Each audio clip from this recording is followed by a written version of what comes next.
Première question, c'est comment avez-vous appris l'existence de ce DGNR? C'est une information, nous, qui nous est utile pour savoir un petit peu comment communiquer. Savoir, voilà, je vous laisse quelques minutes pour répondre à la question et puis on en aura une deuxième après, mais je garde la surprise encore un peu.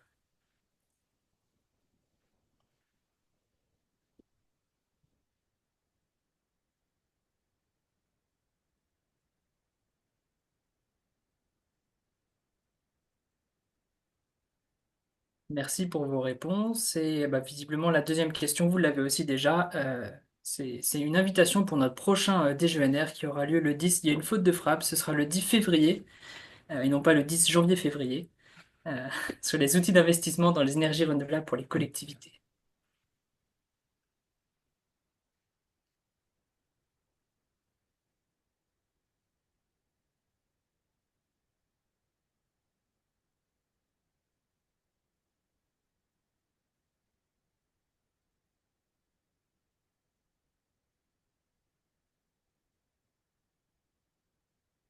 Écoutez, je vous propose qu'on commence doucement à aller vers le contenu de notre webinaire.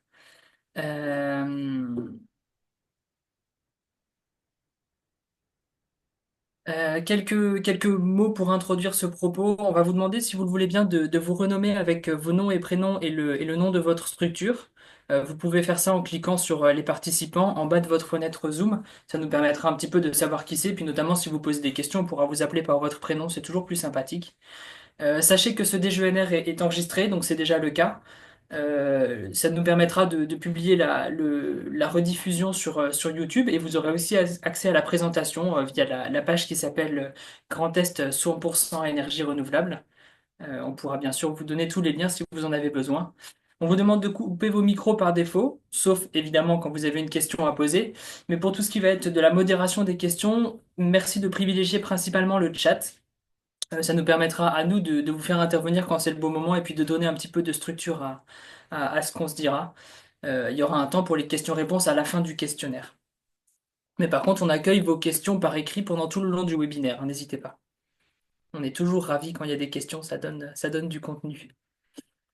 Euh, je vous donne déjà un petit peu en avant-première les thèmes qu'on a choisis pour les prochains DGNR de cette année 2025 qui commence.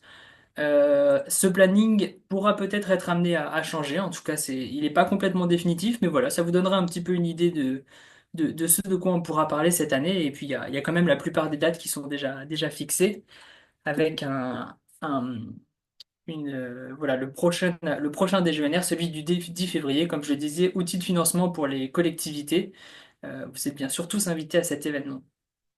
Un petit mot sur nos prochains événements. Il y a une formation qui est organisée le 16 janvier à Strasbourg. Il reste encore quelques places pour découvrir les projets participatifs d'énergie, pardon, les projets citoyens d'énergie renouvelable et les rencontres solaires à l'Est le 28 janvier que je me permets de souligner, qui est organisée par Cap à l'Est, la filière en Grand Est du photovoltaïque, soutenue aussi par la région Grand Est et la Chambre de commerce et d'industrie auquel vous êtes tous invités.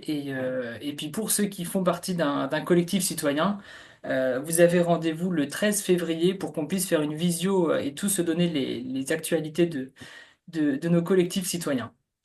Voilà. Euh, Quelques petits rappels sur qui porte les réseaux Géclair et Générateur. Et là, c'est le moment où je vais pas donner la parole à notre intervenant, Christophe Hartmann, qui est à côté de moi, qui est le président de l'association Alter Alsace Énergie, pour qu'il nous présente un petit peu qui sont les générateurs, qui est le réseau Géclair et quelles sont les missions et les intérêts de ces deux organisations. Voilà. Bonjour à toutes et à tous, meilleurs vœux à Kuetihour, Frauli. Effectivement, notre structure Alter Alsace existe depuis 80. J'en suis un membre fondateur, depuis plusieurs décennies président.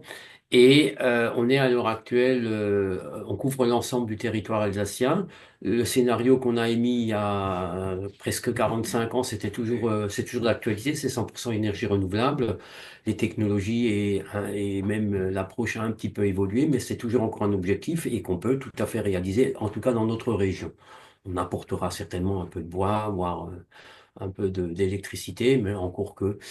Donc, Et à l'heure actuelle, vu les urgences et l'évolution climatique, on le voit encore dans l'actualité, moins qu'on émettra de gaz à effet de serre, mieux ça vaudra. Et je pense que des réseaux comme Géclair ou comme les générateurs vont tout à fait dans ce sens-là. Je crois que le Géclair a été créé il y a 6 ans, me semble-t-il, C'est ça. à l'initiative entre autres d'Alter, mais aussi de Lorraine Énergie Renouvelable et de l'agence locale du climat des Ardennes. Nous sommes un réseau, c'est d'ailleurs déjà, ne serait-ce que ça, ce qui est intéressant, parce que par le passé, on se voyait très peu. On s'était un petit peu rencontrés, ces différents réseaux, dans le cadre du Shrek. Ça, je m'en souviens, là, il y a 7-8 ans en arrière, qui existe toujours un tout petit peu encore. Mais ça permet de lancer quand même des initiatives. C'est vrai que chaque goutte d'énergie produite localement a son importance. On peut se raconter des histoires qu'on veut, mais chaque fois qu'on n'a pas besoin de pomper quelque chose dans les mines ou voire sur le fissile, c'est quand même déjà mieux. On entend quand même un climat comme quoi c'est pas important, c'est quand même réduire, bien évidemment, mais il y a quand même un climat qui monte. C'est pas la peine de faire des économies, ça sert à rien. On entend ça de plus en plus, hein, et ça me pose toujours un petit problème. Mais comme dit, c'est un réseau du Grand Est qui sensibilise les grands publics, qui génère et qui permet à des citoyens, comme ceux qui participent à ce genre de réunion, bah, d'être un petit peu motivés à produire, entre autres, son énergie soi-même. Et quand on fait des réunions, bah, on trouve qu'il y a quand même pas mal d'initiatives et on a des collectivités qui commencent à être autonomes ou de plus en plus de collectifs de citoyens qui s'arrangent dans des territoires complètement isolés voire même dans des territoires urbains, voire périurbains, pour produire leur énergie eux-mêmes. Je trouve que ça, c'est une des grandes activités citoyennes, si ce n'est pas une essentielle dans les temps à venir, pour le bienfait de nos démocraties. Voilà, ça c'est pour le réseau Géclair. Et pour le réseau générateur, ça c'est une demande un petit peu qui nous a été faite par l'Europe ou l'État, je crois, qui nous demande de favoriser auprès des petites communes en particulier, celles qui n'ont pas d'équipe technique ou pour qui c'est un peu difficile, de préparer des dossiers de leur solarisation d'un maximum de sites, voire un peu générer, surtout un petit peu là, on a peut-être pas trop en Alsace encore que, mais surtout dans le massif du Grand Est, on peut pour, favoriser un peu, développer encore allègrement l'éolien. Et donc, on fait un petit peu les préétudes, on accompagne, on suscite un petit peu les élus, un petit peu l'initiative citoyenne. Voilà, très grosso modo, ce que je peux dire pour ces deux réseaux. Les deux techniciens, les deux collaborateurs qui sont à côté de moi peuvent compléter cette présentation si vous le désirez ou si vous avez des questions plus précises, hein. Je ne suis pas technicien, hein, moi je suis agriculteur. Je maîtrise un tout petit peu ces gros projets, mais je ne pourrais pas maintenant vous accompagner et faire un projet technique. Voilà, pour ça, on a des collaborateurs dans nos différentes structures. J'ai dit ce que je voulais dire provisoirement. Merci beaucoup, Christophe, pour cette présentation. C'est agréable et c'est important pour nous d'avoir un représentant de nos organisations. Ça montre que voilà, c'est des missions qui sont portées par nos associations et défendues. Merci pour ton intervention. Voilà, on va continuer, rentrer un peu plus dans le détail de ce que font nos associations, avec d'abord le réseau générateur qui vont nous partager un petit peu ce qu'ils ont vécu en 2024 et puis quelles sont les choses à suivre, les choses qu'il ne faudra pas manquer en 2025. Euh, la parole est à Maxime.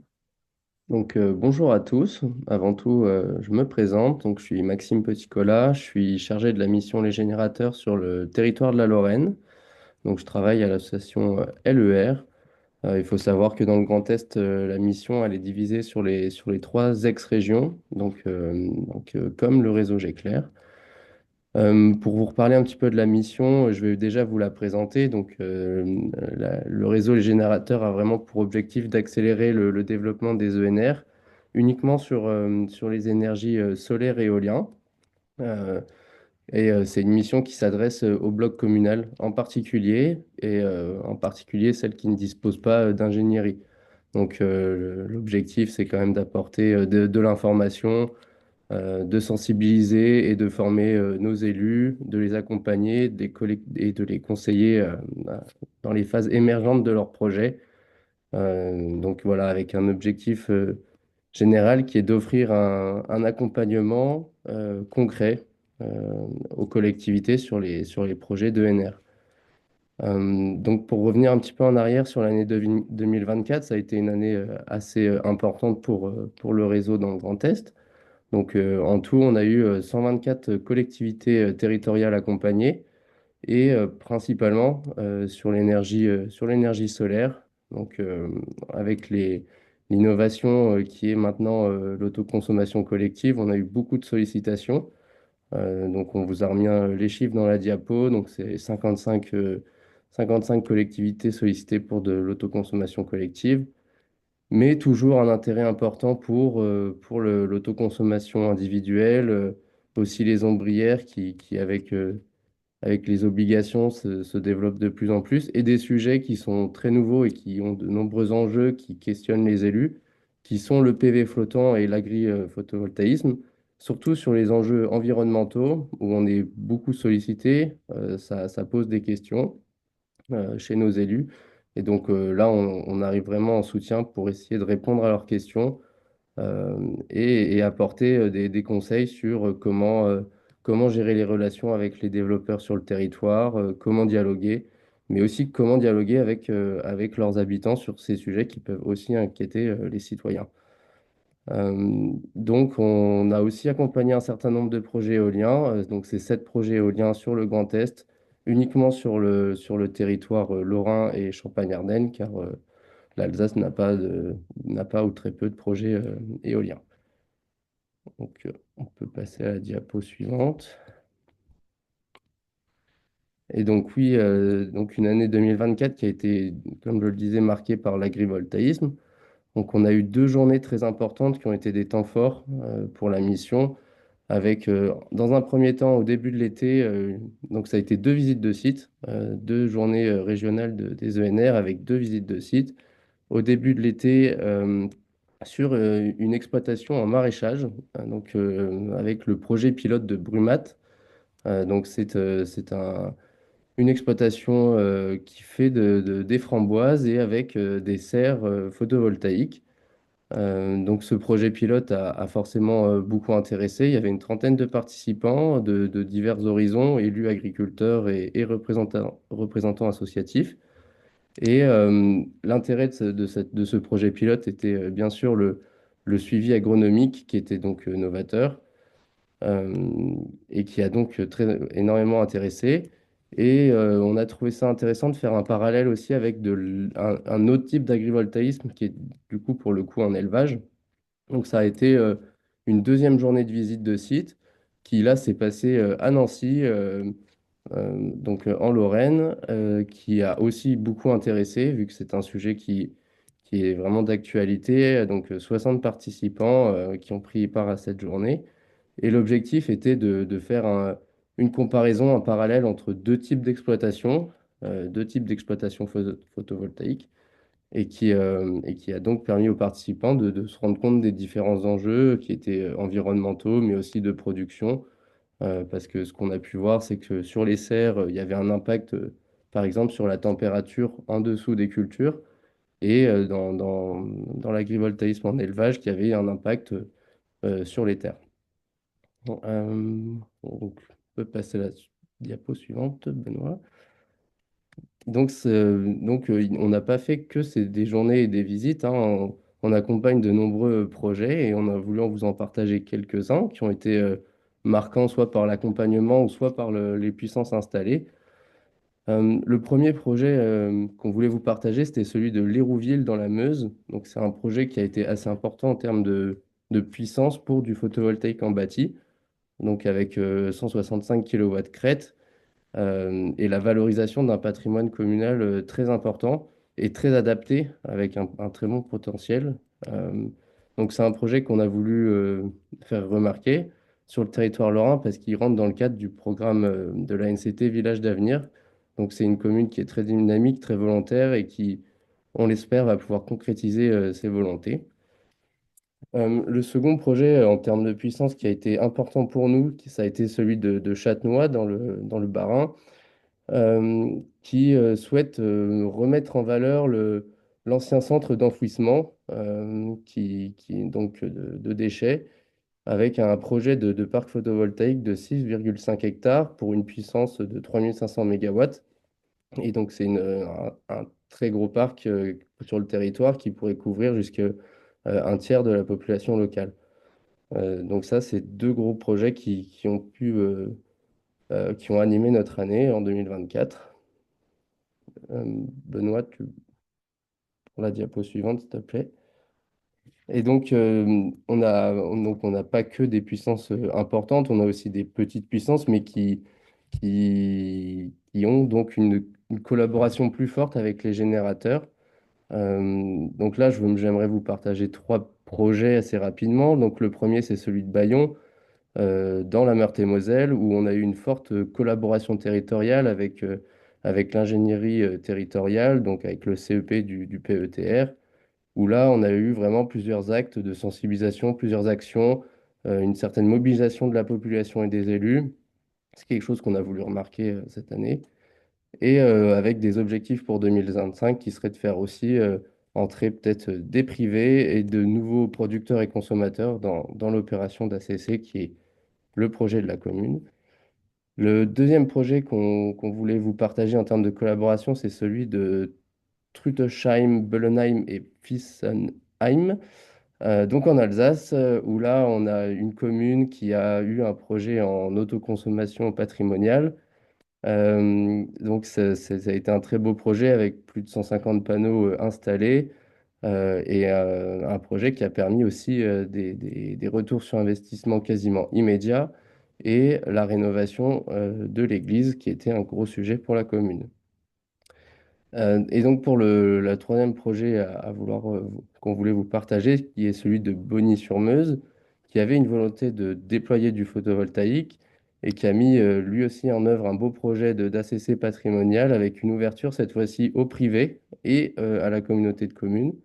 Et donc ça a été un accompagnement qui a été fait par l'ALE dans une grande variété avec la rédaction d'un cahier des charges et aussi une présentation d'études flash.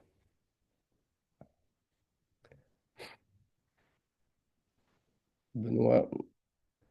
Et oui, donc la grande tendance 2024 qu'on a repérée, qui est quand même l'autoconsommation collective. Aujourd'hui, on a déjà 428 projets actifs en mai en 2024 en France. Donc ça, c'est quelque chose qu'on a aussi ressenti sur le territoire du Grand Est. Il y a un vrai potentiel sur le territoire avec des avantages qui sont la stabilité et la réduction du coût de l'électricité, un modèle économique qui est renforcé par la crise énergétique et donc dans le Grand Est, on compte bien valoriser ce potentiel et c'est aussi une de nos missions qui est de pouvoir concrétiser ces projets et dans tout type de milieu. Et on a été aidé avec un cadre réglementaire qui nous est qui est assez favorable pour la CC. Donc avec par exemple l'extension des mailles géographiques aux boucles. Et ce développement, il a aussi été facilité par des règles plus claires et de la structuration des investissements et aussi des relations avec Enedis. Et donc pour voir sur cette année 2025, on a quelques perspectives et quelques objectifs qu'on aimerait bien aussi atteindre. Donc pour la Lorraine, on prévoit donc évidemment de poursuivre les accompagnements des collectivités, mais aussi de développer un accompagnement plus spécifique aux mesures d'accompagnement des projets d'ENR. Ça a été des sollicitations qui sont revenues assez nombreuses en fin d'année, et c'est quelque chose qui, pour le coup, j'aimerais creuser et amener un accompagnement spécifique sur ces questions, car les élus comprennent assez mal ce que sont les mesures d'accompagnement, donc il y a vraiment un volet à développer là-dessus. Pour Alter Alsace, ça va être une année aussi chargée avec des formations tout au long de l'année pour les élus et les techniciens sur tous les aspects des ENR, donc technologie, juridique, financier, co-développement et j'en passe. Et une journée d'études comme en 2024 pour approfondir les sujets de l'agrivoltaïsme. Et pour l'ALE, L'ALE prévoit une forte activité autour des projets photovoltaïques, qu'ils soient en toiture ou au sol. Euh, avec l'essor de l'ACC, l'ALE va vraiment se concentrer sur ces sujets en 2025. Et donc, voilà pour cette présentation assez rapide des générateurs euh, sur le Grand Est. Voilà, je prends le relais pour la partie du réseau Géclair, hein. Donc le réseau Géclair, le réseau Grand Est de l'énergie citoyenne qui rassemble tous les acteurs de l'énergie renouvelable portés par des collectifs citoyens, des coopératives, etc. Voilà, vous avez à l'écran quelques chiffres. On peut retenir les 18 mégawatts crête de puissance installée début 2025. Les moments forts de 2024, ça a été l'inauguration du parc du Génie à Écrouves. Voilà, une grosse puissance et une belle interaction avec les collectivités. Et bien sûr, on ne peut pas ne pas parler de nos rencontres régionales qui ont été, en tout cas à mon avis, le moment phare de l'année. Voilà, j'en profite pour vous dire qu'on est déjà en train de préparer les rencontres régionales 2025 et vous aurez les informations en temps et en heure, mais venez, ce sera au moins aussi formidable qu'en 2024. La slide qui arrive m'embête parce qu'en fait, tous les collectifs citoyens mériteraient qu'on parle d'eux. Ils auraient tous leur place ici. Malheureusement, on a seulement 30 minutes. Donc, on vous a sélectionné deux collectifs citoyens qu'on a voulu mentionner dans cette présentation. Part-ENR, c'est un jeune collectif très dynamique, hein. Ils ont été créés en 2023 et ils ont déjà 150 adhérents. Donc, c'est assez impressionnant. Et puis là, ils sont en train de lancer leur premier projet en autoconsommation collective. Voilà, donc ils sont sur une étude de faisabilité en cours. Et les brasseurs d'énergie, le collectif citoyen de l'Eurométropole de Strasbourg, qui a fait une inauguration en septembre. Et voilà, c'est un projet qu'on a voulu souligner parce qu'ils ont vraiment le choix d'un installateur local, de panneaux français. Et il y a vraiment eu des belles interactions entre le collectif et la collectivité. Puis voilà, le collectif est déjà en train sur la piste de nouveaux projets. On leur souhaite en tout cas tout le meilleur à ces collectifs et à tous les collectifs du Grand Est pour 2025. Pour 2025, justement, alors il y a deux appels à manifestation d'intérêt. Peut-être que je vais m'arrêter quelques secondes sur ce mot. Les appels à manifestation d'intérêt, c'est le moyen pour, en ce qui nous concerne les collectivités, de rédiger un document sur leurs souhaits pour un espace sur lequel ils voudraient installer des énergies renouvelables. Donc on va souligner celui que la métropole du Grand Nancy a fait sur le Zénith. Parce qu'il y a eu dans l'appel à manifestation intérêt, ils ont dit très clairement qu'ils souhaitaient travailler, qu'ils souhaitaient le label énergie partagée, qui est finalement le moyen pour nous de savoir si un projet est qualifié de citoyen ou pas. Et donc voilà, les candidatures sont en cours par les développeurs, mais en tout cas, il y a vraiment une volonté de la métropole d'aller là-dessus. On va souligner aussi l'AMI qui a été fait par la région Grand Est pour solariser les parkings des lycées de la région. Encore une fois, l'appel à manifestation d'intérêt a été lancé. On attend les candidats, mais en tout cas, il y a des interactions intéressantes qui sont en train de germer entre les développeurs, les collectivités, le réseau Géclair, etc. Il y a vraiment des choses intéressantes. Voilà, on en saura plus quand il y aura les lauréats qui sont dits, mais en tout cas, on espère bien avoir du citoyen sur ces installations.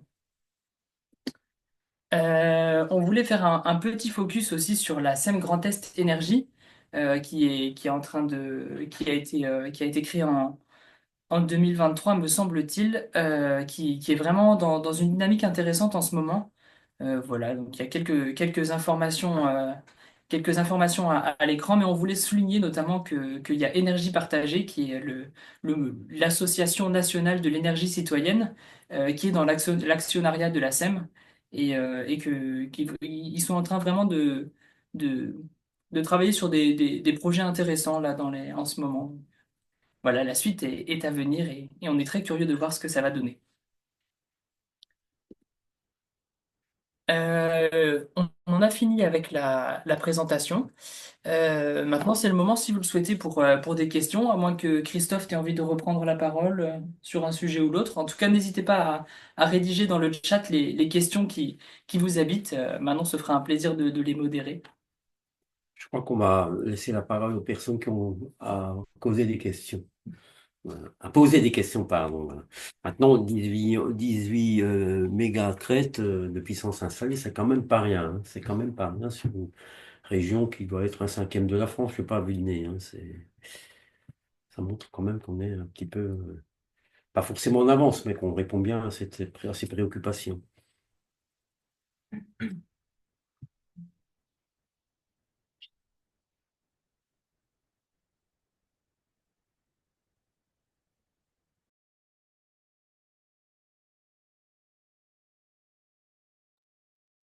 Moi, j'avais une petite question. Est-ce que il y a des objectifs fixés, que ce soit pour les générateurs ou pour GEClair, d'une façon ou d'une autre, en Grand S, de puissance installée Côté générateur, on n'a pas d'objectif de puissance installée à atteindre. Après, on peut se fixer forcément des objectifs en interne qui seraient de répondre aux objectifs régionaux du SRADET. C'est souvent quelque chose qu'on cite et qu'on cherche à viser. Et il y a une fiche action qui a été, qui est en cours, enfin, qui est mise à jour à la région, là, qui est de multiplier par 3 d'ici 2030 la puissance installée en énergie citoyenne sur le Grand Est. Donc ça, c'est pareil, c'est un des objectifs qu'on se fixe pour les années qui viennent. Et avant de passer aux questions suivantes, je me permets aussi de signaler que s'il y a des sujets qui vous intéressent sur l'énergie renouvelable pour les collectivités ou pour les collectifs citoyens, n'hésitez pas à nous en parler. Ça peut être des thèmes, ça peut être des questions que vous vous posez, soit voilà, ça, vous pouvez le mettre dans le chat. En tout cas, on essaiera de le prendre en compte au mieux pour répondre à vos besoins et à vos questions dans les mois qui viennent. Alors, il y a une question aussi sur le stockage. Est-ce que vous avez prévu de parler du stockage cette année, peut-être lors de webinaires, de formations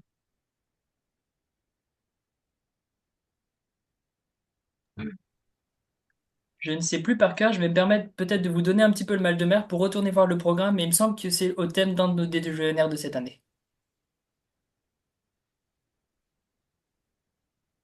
Oui.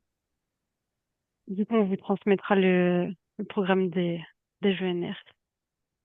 Il y a une question sur le Grand Est qui montre son intérêt pour développer les ombrières pour les parkings des lycées.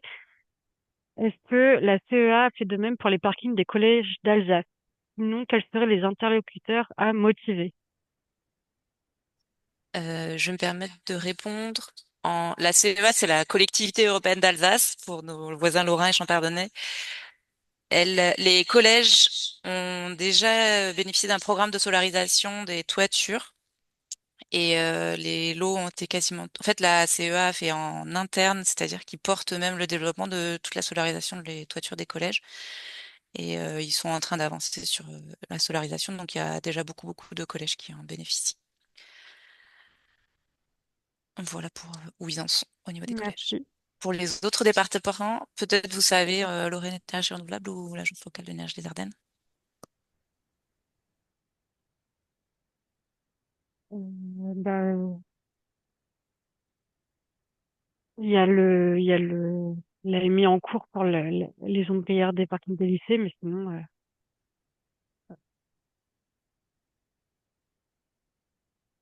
d'ailleurs, est-ce que des projets citoyens ont prévu de postuler à l'AMI sur les parkings des lycées de la région? Des Euh, collectifs citoyens, du coup. alors, effectivement, il y a des, il y a des, il y a des, il y a eu des réflexions qui ont été portées au niveau du réseau Géclair pour savoir comment on allait répondre à cette AMI. Actuellement, il y a effectivement des développeurs qui ont émis le souhait de pouvoir travailler avec les collectifs citoyens. Donc nous, le réseau Géclair, c'est vraiment dans cette direction-là qu'on est allé. On s'est approché des développeurs qui étaient partants pour avoir des projets labellisés énergie partagée ou qui étaient partants pour travailler avec des collectifs citoyens pour effectivement créer une vraie émulation, une vraie communication entre les structures et pouvoir aller dans la direction. Voilà, il y a des choses intéressantes qui sont en cours, mais il faut attendre de savoir qui est lauréat pour savoir ce que ça donnera par la suite. Tant que j'ai le micro, j'en profite. Effectivement, on a bien un DGENR sur le stockage qui est prévu, a priori pour le 13 octobre. Je vous encourage à vous abonner à notre newsletter, J'éclaire et Générateur. Ça vous permettra, si jamais il y a une modification du programme, d'en être informé et de pouvoir vous présenter le bonjour. Vous pouvez le faire soit via le site J'éclaire, soit le site Générateur, et je crois qu'à la fin de cette présentation, il y a aussi un lien pour le faire. Et côté Lorraine, sur l'AMI des parkings des lycées, pour l'instant, on n'a pas de collectif citoyen qui vont postuler, mais enfin, la possibilité est toujours ouverte, donc on ne sait jamais. On a une autre question sur comment faire pour entrer en contact avec la SEM Grand Est.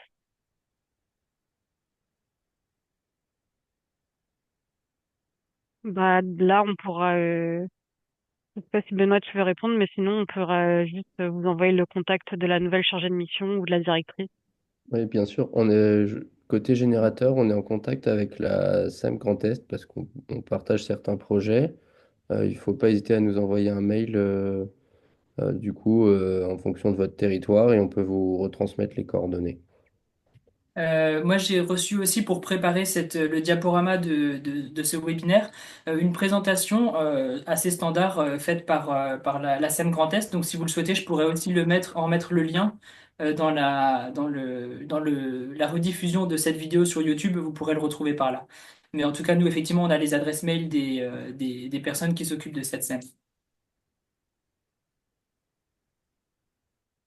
Merci. On a une question pour François Pissery de Partenaire. Quelle a été votre recette pour avoir autant d'adhérents en si peu de temps?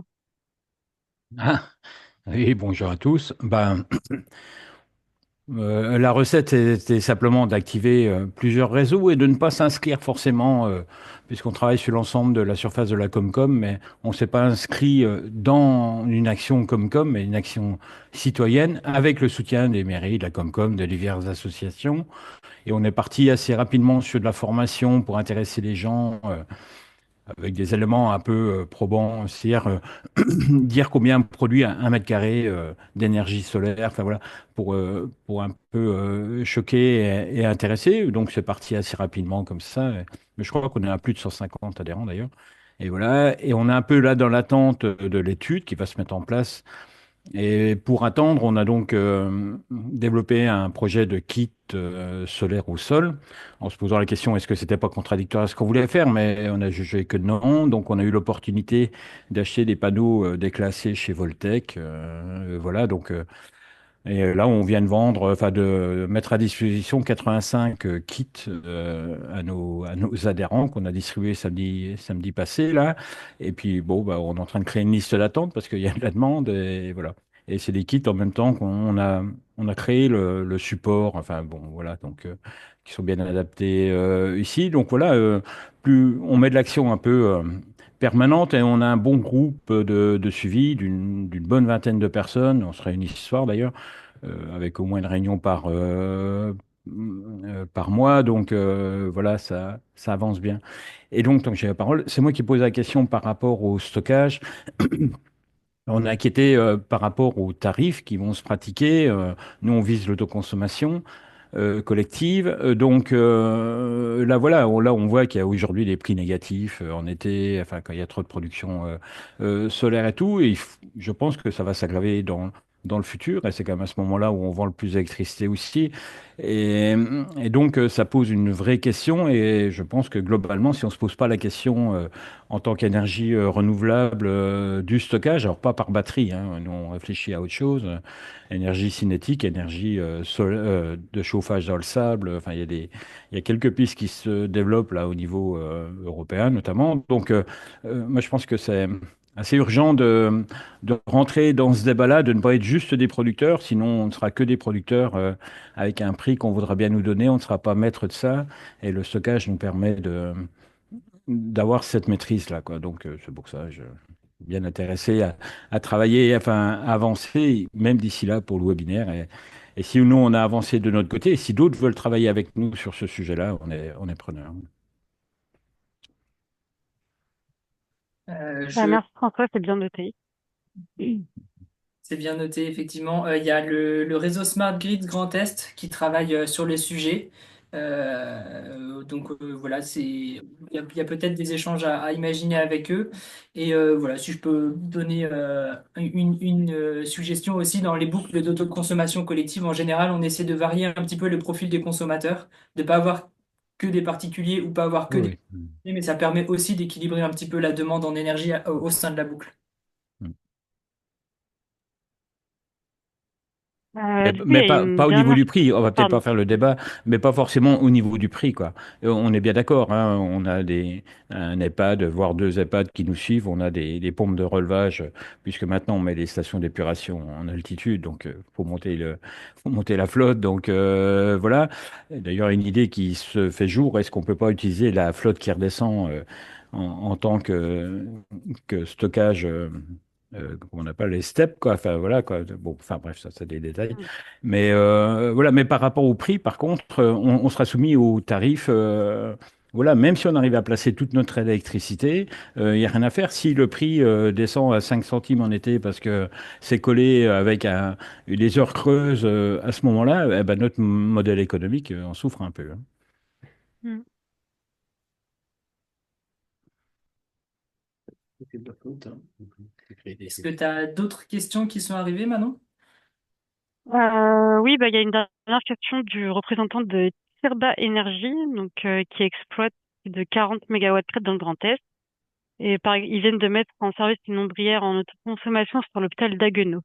Et du coup, ils aimeraient entrer en contact avec nos différentes associations, donc Réseau Éclair et Générateur, j'imagine, parce que du coup, ils ont essayé d'entrer en contact avec nous et apparemment, ils n'ont pas réussi.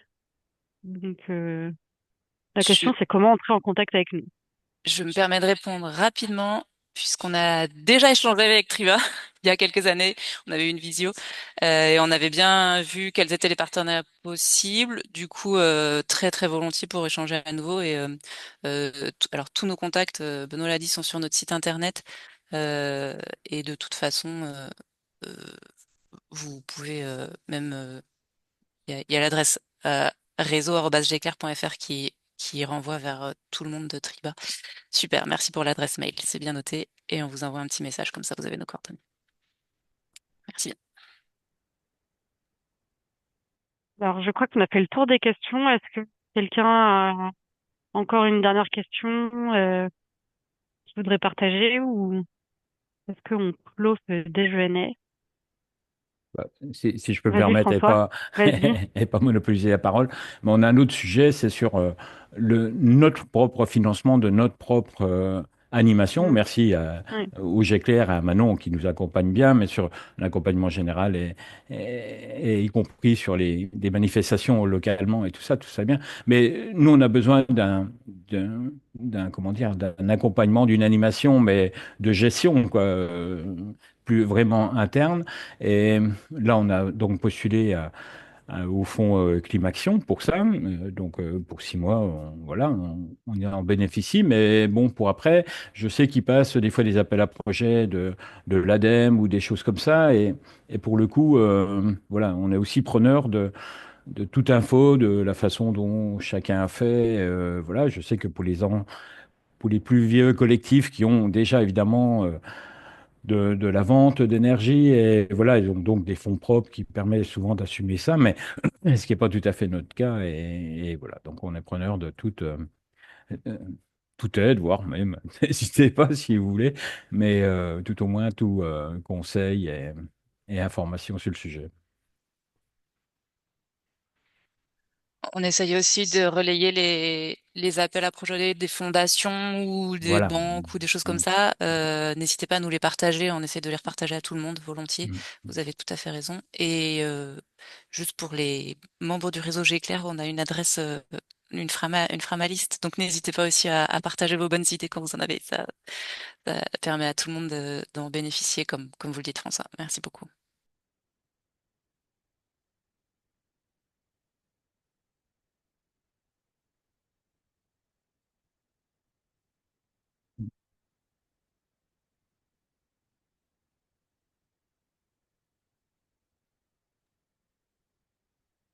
À moins qu'il y ait encore des questions, n'hésitez pas, hein, s'il y en a encore, on peut encore prendre le temps. Et puis l'interaction peut aussi continuer via nos sites, via nos adresses mail, via tous les réseaux que, que vous pourrez utiliser pour nous contacter. En tout cas, si vous avez aussi des thèmes pour les futurs DGNR, des demandes, etc., n'hésitez pas. En tout cas, vous pouvez toujours aller visiter nos sites et le replay de cet événement sera disponible sur YouTube dans a priori quelques jours. Voilà, on s'efforcera de vous mettre à disposition toutes les ressources qui pourront vous être utiles. En tout cas, on vous remercie à tous d'être venus. C'était un plaisir de partager ce moment avec vous. On vous souhaite à tous une bonne journée et puis bien sûr, au-delà de ça, une bonne année 2025. On a tous hâte de voir ce qui va se passer dans nos réseaux pour toute l'année qui vient. Merci à vous. Au revoir. Merci. Au revoir. Merci, au revoir. Merci, au revoir.